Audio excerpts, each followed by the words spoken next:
Hello സുഹൃത്തുക്കളെ, ഞാനിപ്പോൾ സംസാരിക്കുന്നൊരു case എന്ന് വെച്ചിട്ടുണ്ടെങ്കിൽ, ഇപ്പോൾ കഴിഞ്ഞ ദിവസം എനിക്കൊരു അനുഭവം ഉണ്ടായതിൻ്റെ കേസിലാണ് ഞാൻ സംസാരിക്കുന്നത്. അപ്പോൾ എന്താ സംഭവം എന്ന് വെച്ചിട്ടുണ്ടെങ്കിൽ, ഞാൻ ഇപ്പോൾ നിലവിൽ വീട്ടിലാണ്.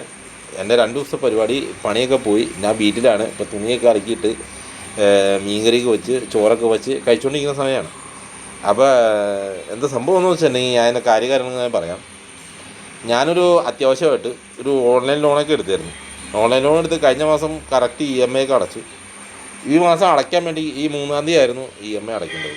EMI അടയ്ക്കാൻ വേണ്ടിയുള്ള പൈസയൊക്കെ റെഡിയാക്കി അക്കൗണ്ടിൽ പൈസ ഉണ്ട്. അപ്പം ഞാൻ ഊബർ ഓടിക്കുന്ന ഒരു ആളാണ്. എനിക്ക് സ്വന്തമായിട്ടൊരു വണ്ടിയുണ്ട്. അപ്പോൾ അത് ഓടിക്കുന്നു. മറ്റുള്ള കാര്യങ്ങളൊക്കെ പിന്നെ വേറെ കുറേ കാര്യങ്ങളൊക്കെ ഉണ്ട്. അപ്പോൾ നമുക്ക് നിക്ഷിപ്തമായ ഒരു വരുമാനം, അല്ല ഡെയിലി ഒരു വരുമാനം കിട്ടാൻ വേണ്ടി നമ്മളത് ചെയ്യുന്ന പരിപാടിയാണ്. അപ്പോൾ അങ്ങനെയൊക്കെ പോയിക്കൊണ്ടിരുന്ന സമയത്ത് ഈ കഴിഞ്ഞ ദിവസം EMI അടയ്ക്കാൻ നിൽക്കുന്ന സമയത്ത് എൻ്റെ അക്കൗണ്ടിൽ നിന്ന് പെട്ടെന്ന് ഒരു 5000 രൂപ വലിഞ്ഞു പോയി. അക്കൗണ്ടിൽ നിന്ന് പോവാണ് 5000 രൂപ. ഞാൻ ഇപ്പോൾ നോക്കി കഴിഞ്ഞപ്പോൾ 4770 രൂപ EMI ഉള്ള ഇതിനകത്ത് 5000 രൂപ പോയിക്കാണ്. അപ്പോൾ ഒരു റൈഡ് എടുത്ത് ഞാൻ പറവൂർക്ക് പോയിക്കൊണ്ടിരുന്ന, നമ്മുടെ എയർപോർട്ടിൻ്റെ അപ്പുറം പറവൂർക്ക് പോയിക്കൊണ്ടിരുന്ന സമയത്താണ് ഈ സംഭവം കാണുന്നത്. അവിടെ ചെന്ന് കഴിഞ്ഞപ്പോഴേക്കും ഒരു 7:15 6:00ക്കാണ് അപ്പോൾ നമ്മളെ പൈസ കട്ടായേക്കണം. അപ്പോൾ അത് നോക്കിക്കഴിഞ്ഞപ്പോൾ വേറൊരു അക്കൗണ്ടിലൊക്കെ പോയേക്കണം. അപ്പോൾ തന്നെ ഞാൻ ബാങ്കിൻ്റെ എന്താ പറയുക, ബാങ്കിൻ്റെ ഇതിലേക്ക് വിളിച്ചായിരുന്നു, നമ്മുടെ കസ്റ്റമർ കെയർ നമ്പറിലേക്ക് വിളിച്ചപ്പോൾ അവർ പറഞ്ഞു, നിങ്ങളുടെ അക്കൗണ്ട് ഇപ്പോൾ നിങ്ങൾ ഇങ്ങനെ പോയതുകൊണ്ട് നിങ്ങളുടെ അക്കൗണ്ട് മൊത്തം ഫ്രീസ് ചെയ്യേണ്ട അവസ്ഥയാണ്. അപ്പോൾ അങ്ങനെ ചെയ്തിട്ടെന്ന് വെച്ചു. ഞാൻ പറഞ്ഞു, ഞാൻ ഫ്രീസ് ചെയ്ത് കഴിഞ്ഞ് പിന്നെ ബാക്കിയുള്ള പൈസ നമുക്ക് ഡീസൽ അടിക്കുന്ന കാര്യങ്ങളൊക്കെയാണ് നമ്മുടെ അക്കൗണ്ടിലുള്ളത്. അപ്പോൾ അത് നോക്കിയിട്ട് ഞാൻ പിന്നീട് നമുക്ക് ഇത് ചെയ്യാം എന്നുള്ള രീതിയിൽ ഞാൻ ചെയ്തു.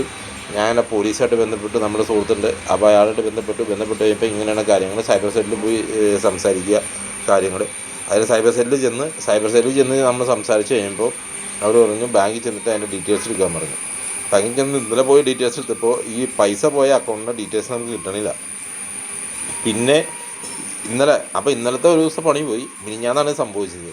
ഇന്ന് രാവിലെ ബാങ്കിൽ പോയി ഇതിൻ്റെ ഡീറ്റെയിൽസ് എടുത്ത് നേരെ അക്ഷയ കൊണ്ട്, അപ്പോൾ 19:30 പരാതി കൊടുക്കാൻ പറഞ്ഞിരുന്നു. 19:30 എന്ന് പറഞ്ഞാൽ ദേശീയ ഹെൽപ്പ് ലൈനിൻ്റെ അല്ലെങ്കിൽ സൈബർ ക്രൈമിൻ്റെ ഇതിലത് വെബ്സൈറ്റിലേക്ക് വിളിച്ചിട്ടുണ്ടെങ്കിൽ നമുക്ക് ഓരോ ആൾക്കും കിട്ടത്തില്ല. ഇത് സംഭവിച്ച ഉടനെ തന്നെ വിളിക്കാനാണ് ഇവർ പറയണത്. പക്ഷേ കിട്ടില്ല. അപ്പോൾ അത് കഴിഞ്ഞിട്ട് സൈബർ സെല്ലിൽ ചെന്നപ്പോൾ അവർ പറഞ്ഞു, ഇങ്ങനെ ഒരു വെബ്സൈറ്റിൽ അക്ഷയ മുഖേന രജിസ്റ്റർ ചെയ്യാൻ പറഞ്ഞു. ബാങ്കിൽ ഇന്ന് പരാതി കൊടുത്ത് ബാങ്ക് രജിസ്റ്റർ ചെയ്ത് എൻ്റെ അക്കൗണ്ട് ബ്ലോക്കാക്കി ഒക്കെയാണ് ചെയ്തത്. ഇപ്പോൾ എൻ്റെ അക്കൗണ്ട് നിലവിൽ ഇപ്പോൾ നിലവിൽ ഓപ്പൺ അല്ല, അത് ബ്ലോക്കായേക്കാണ്.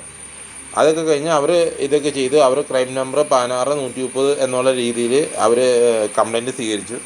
അത് കഴിഞ്ഞിട്ട് നമ്മളെ അക്ഷയ ചെന്ന് ഇത് ചെയ്യാൻ നോക്കിയപ്പോഴും ഈ വെബ്സൈറ്റിൽ നമ്മുടെ ഫോൺ നമ്പർ അടിച്ചു കൊടുത്താൽ അല്ലെങ്കിൽ മെയിൽ അടിച്ചു കൊടുത്താലും തിരിച്ച് OTP പോലും വരുന്നില്ല. ഈ OTP വന്നാൽ മാത്രമാണ് നമുക്ക് കംപ്ലയിൻറ്റ് രജിസ്റ്റർ ചെയ്യാൻ പറ്റുള്ളൂ. അപ്പോൾ അങ്ങനൊരു സംഭവം അവിടെ അക്ഷയയിൽ സംസാരിച്ചപ്പോൾ അക്ഷയയിൽ പറയാണ്, ഇതിനു മുമ്പ് ഒരാളുടെ 1.5 ലക്ഷം രൂപ പോയി. അയാൾ ഇവിടെ ഇങ്ങനെ വന്ന് 3-4 ദിവസം ഇതിൻ്റെ പുറകെ നിന്നതിന് ശേഷമാണ് ഈ കംപ്ലയിൻറ്റ് പോലും രജിസ്റ്റർ ചെയ്യാൻ പറ്റിയെന്നുള്ള ഒരു അവസ്ഥ പറയുകയാണ്. അപ്പോൾ ഞാൻ ഇതിപ്പോൾ പറയുന്നത്, നിങ്ങളിൽ ആരെങ്കിലും പറ്റിക്കപ്പെട്ടിട്ടുണ്ടെങ്കിൽ നമുക്കൊരു ഗ്രൂപ്പായിട്ട് നിന്നിട്ട് നമുക്ക് ഹൈക്കോടതി ഒരു മാസ് പെറ്റീഷൻ കൊടുക്കണം. നമ്മുടെ പെറ്റീഷന് ഞാനിപ്പോൾ നാളെ ബാക്കിയുള്ള പെറ്റീഷൻ കാര്യങ്ങളൊക്കെ മൂവ് ചെയ്തിട്ട് ഇതിൻ്റെ നമ്പർ മേടിച്ച് നമുക്കൊരു മാസ് പെറ്റീഷനായിട്ട് ഇത് മൂവ് ചെയ്യേണ്ടതുണ്ട് ഹൈക്കോടതിയിൽ. ശരിക്കും പറഞ്ഞിട്ടുണ്ടെങ്കിൽ ഇതിനകത്ത് സർക്കാരുകൾ ഇതിനകത്ത് പങ്കാളിയാണോ എന്ന് സംശയമുണ്ട്. കാരണം പറഞ്ഞാൽ നമ്മുടെ പൗരന്മാരെ നമ്മളിപ്പോൾ നിലവിൽ വാട്സപ്പും ഫേസ്ബുക്കും ഉൾപ്പെടെ എല്ലാ സാധനവും നിയന്ത്രണത്തിലാണ്.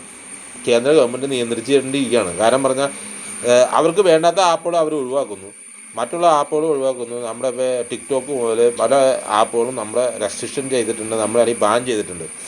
പക്ഷേ ഇതുപോലെയുള്ള ഓൺലൈൻ ലോണുകളോ സ്നാച്ചിങ് ആയിട്ടുള്ള മറ്റ് ആപ്പുകളോ ഇതുവരെ കേന്ദ്ര ഗവൺമെൻറ് ഇത് അന്വേഷിച്ച് കണ്ടെത്തി ഇതിനെതിരെ നടപടിയെടുക്കുന്ന ഇതുവരെ തയ്യാറായിട്ടില്ല. ജനങ്ങളുടെ പൈസ മൊത്തം ഇതുപോലെ തട്ടിപ്പിലൂടെയും വെട്ടിപ്പിലൂടെയും ആളുകൾ കൊണ്ടുപോവുകയാണ്.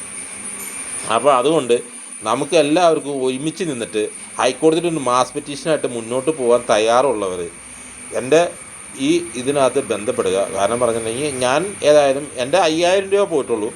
പക്ഷേ ഞാൻ ഏതായാലും ഹൈക്കോടതിയിൽ ഇത് പെറ്റീഷൻ കൊടുക്കാൻ വേണ്ടി ഞാൻ തീരുമാനിച്ചിരിക്കുകയാണ്. അപ്പോൾ നിങ്ങൾക്ക് ആരെങ്കിലും പൈസ പോയിട്ടുണ്ടെങ്കിൽ, പൈസയുടെ സ്നാച്ചിങ് നടന്നിട്ടുണ്ടെങ്കിൽ, അപ്പോൾ നിങ്ങൾ ബന്ധപ്പെടുക.